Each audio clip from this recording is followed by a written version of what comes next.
Assalamu alaikum.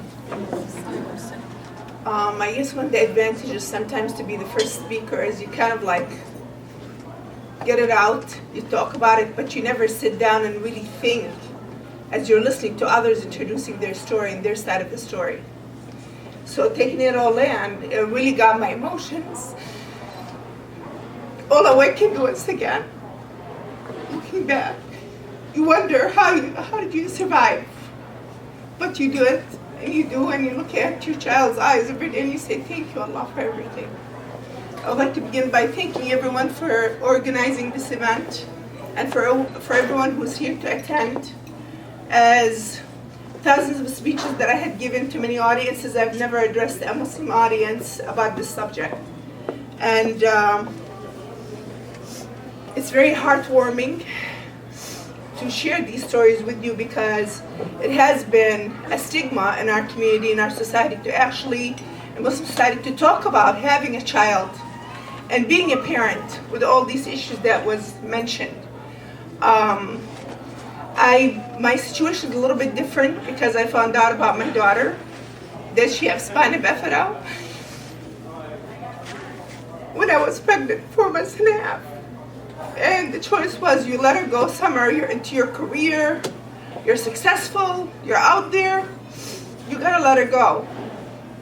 And I went home and I prayed and I talked about it with my husband, and it was such a beautiful blessing that I had from Allah that said, no, I want to keep her.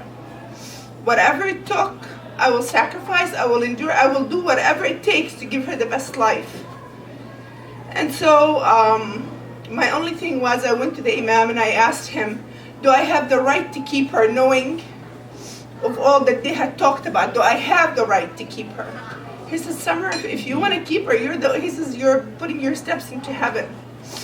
I said, Alhamdulillah.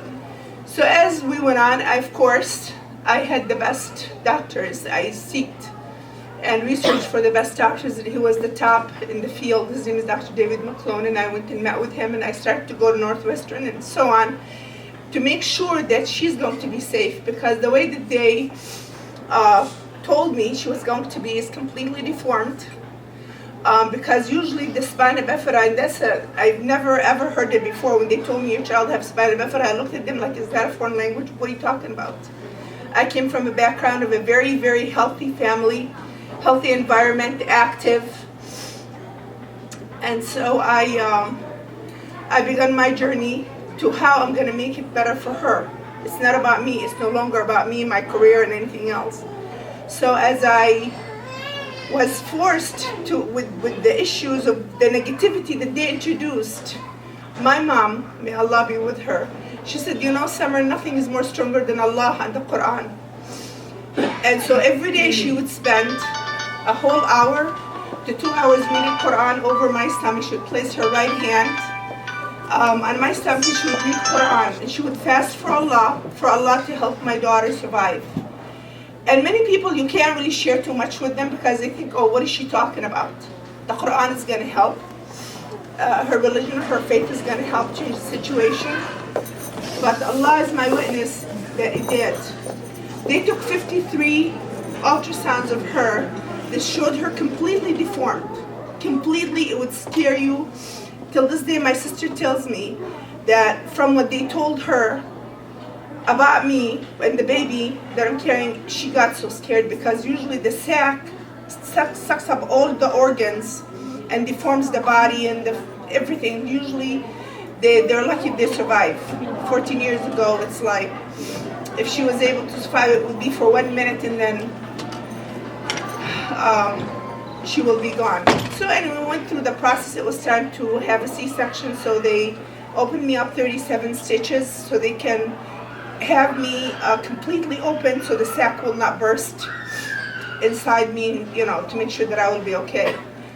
I'll never forget, and usually when they have a C-section, they kind of like put a drape, yeah, where you won't be able to see what they're doing, and they tie your hands. I remember when I heard them, I refused to have them put me to sleep because I wanted to feel what's going on. So they did halfway. I remember breaking the how tight my hand was, but I broke it away, broke the grip. Yeah, I pulled it away and I pulled down the drape, and I looked at her as she was wrapped. It was the most beautiful face I had ever seen in my life. She looked at me with her eyes. She didn't look deformed. She didn't look anything that they talked about, and all these ultrasounds, and they got all my friends. The hospital was probably packed with 1,000 people over my issue, from all the dear friends and the physicians, and because I have been always so active. And I said, La ilaha illallah. And then I was able to relax. So then right away they needed to proceed with surgeries the following morning. I snuck out of the hospital that night, and I went to the hospital to Children's Memorial, where they flew her over at 6 o'clock in the morning. I was like, I couldn't even stand, but I had to be there for her surgery. After that, they told me they had to talk with me because they've seen how important she is in my life. And they said, Summer, she could have the surgeries all together, or you could, like, for your own mental, ability to be able to be functional, you need to, like, have it every couple of years, 3-4 years, do a surgery and then see where it goes from there. Or you could do it all at once, but it would really we cannot, it could damage your marriage, your relationship, your health, your mind. I says, whatever it takes, it's about her, it's not about me. And so I lived the first 5 years in the hospital. Literally, I never left for even a day. 5 years. She had 17 surgeries, one after the other. Whatever it took to make it better for her, couldn't care less about nothing else. And I had another daughter at the time. She was 3.5 years old. And she couldn't understand what happened. My mom suddenly disappeared, from being so attached to suddenly disappeared. So then I took care of her, as time went on. And it's the most beautiful blessing that in my life I'm so successful in my career and many different things in my life. Nothing is more rewarding than to see her every morning, attend to her needs, and encourage her to survive in the most normal manner. They wanted me to put her in the schools for, spina bifida, because I sat on their board and I sat on the board for Children's Memorial. Whatever it took, I wanted to know and do. They said, you have to bring her here with us. She used to be with other kids of spina bifida. But mentally, she's very bright, very beautiful, and she's here. She signed the books in which each one of you will be getting from me. So I didn't spend my time crying and weeping and blaming anyone. I took initiative to get involved, and I wrote the book. And at one time, I raised over $3 million, in which we donated to the Illinois Spina Bifida. It was the #1 book. I introduced Islam to all these people who knew nothing about Islam and about giving and caring and nurturing, and in how, no matter how successful you are, you're not successful if you could be cold to this innocent child.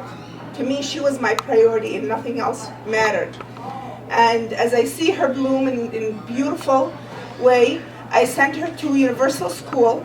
It's an Islamic school, because I was not about to let her be in a situation, an environment that's going to take her away from her faith, because that is her strength. She's a miracle baby, like Dr. David McClone had said. She's a miracle baby from what he saw and the ultrasounds and what came to be, because of the power of Allah and the Quran to prove it's what He wants will happen. And so she goes to Universal School. One of her teachers, she's sitting right there, who did the best to help her. They're wonderful teachers, wonderful school. She is into her faith. She thinks nothing. She struggles, but she is determined to make a difference. She's determined to be. And in our community, we need to really look forward to seeing them achieve. I don't look at her differently. Yeah, my whole life has changed. Our whole family life changed. Indeed it did, due to the situation, circumstances, but I refuse to look at it as a negative. It's a positive, it's a blessing. And may Allah help her and help all of us to understand and be compassionate, because when you have compassion, then nothing else matters. You have that compassion, you have the feel. And they said, oh, Summer, you should have given the proceeds only to Muslim kids. I said, but you know what? That book was made for all kids, for all parents, and Islam gives all. Islam doesn't say just care for one and leave the other. Islam is a package deal with humanity in society. And so our contributions should always be a positive one. Our outlook should be a positive one. And whatever, just embrace these children and these parents with respect, with love. I've never left her with a babysitter. I've never left her, period. She's always with me, or I'm with her, or I'll work my whole schedule. And you know what? You could still be successful. I'm still out there speaking. I'm still out there doing things. I'm still an artist. And I'm the one who takes her and brings her. I could be in the middle of giving a speech downtown, and if I get that call from school saying she's me, I'm flying back. And subhanAllah, they were saying, oh, Summer is an arrogant speaker. She comes late and she leaves the first one to leave, or sometimes she leaves us. And I said, La ilaha illallah. They have no clue. It's not important to me to eat and drink. What's important is for me to give that message, whatever the speech is about. I give it, and I leave to attend to her. And so you could have a full life, yeah, with a little bit of working around it here and there, but you could be happy and make that child happy. And thank you so much. And may Allah be with all of you and with these beautiful people who put this event together.